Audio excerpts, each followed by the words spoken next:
and welcome to Thank Friday. It's wine. Every week I pick a wine that will sit happily in your fridge door or in the rack, and this week it's the turn of Prosecco. Now maybe it's because we've got a bank holiday weekend coming up, but I'm definitely in the mood for bubbles. And we're lucky enough that we have lots of choice of bubbles here. We've got champagne, we've got cava, we've got Prosecco, but not all bubbles are created equally. Now Prosecco is very different to champagne and cava, not least because it's made in a different country, and it's made from different grapes, and it's made in a different way.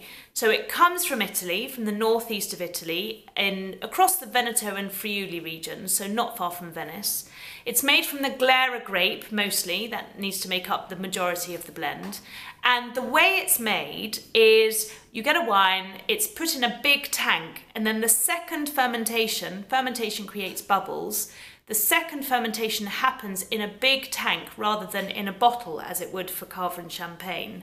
And this really gives it a much softer fizz. So you don't get the complex flavours that you'll get in champagne, the kind of those lovely toasty aromas and nutty flavours. Prosecco is all about capturing the freshness of the fruit in the grapes that it's made from. The one we've got this week is from Aldi, and it's £7.49, and if you look at the label here, there are a couple of clues on here to tell us that this is a better quality Prosecco than a lot of other stuff that's out there. And it's this long name here, Val d'Obbiadene. Now this is a town in the Prosecco growing region, and the vineyards around here are rated as DOCG, which is a better quality rating than just DOC that you see on a lot of other labels. You'll also see the name here, Prosecco Superiore, so that again tells you it's from a DOCG region, so slightly better quality. What I also love about this one, as well as it giving you these big clues here,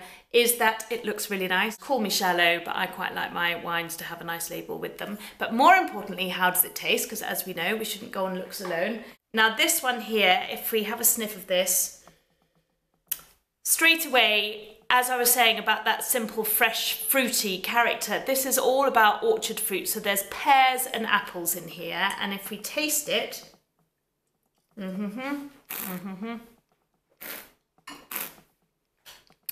again, oh, lovely. Apples, pears, white peach as well, I can taste.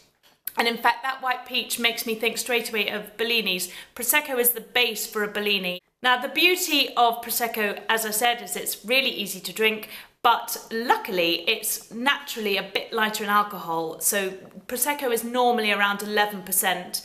Compare that with champagne and cava that's more like 12%. There's also a lovely sweetness to Prosecco. It's got a kind of softness to it with the frothy bubbles and a sweetness to the fruit that all just works really well together. When it comes to drinking Prosecco with food, to be honest, nibbles of any kind, antipasti, olives, breadsticks, anything like that. Just light and simple, because as I said, this is all about the light touch of flavour. It hasn't got lots and lots of flavour, so if you put this with any strong foods, they're just going to, you're not even going to be able to taste a Prosecco. So my advice is just make sure you've got a table full of nibbles. I hope you enjoyed that. Thank you very much for watching. Wishing you a very happy bank holiday weekend, and I look forward to seeing you next week. Bye!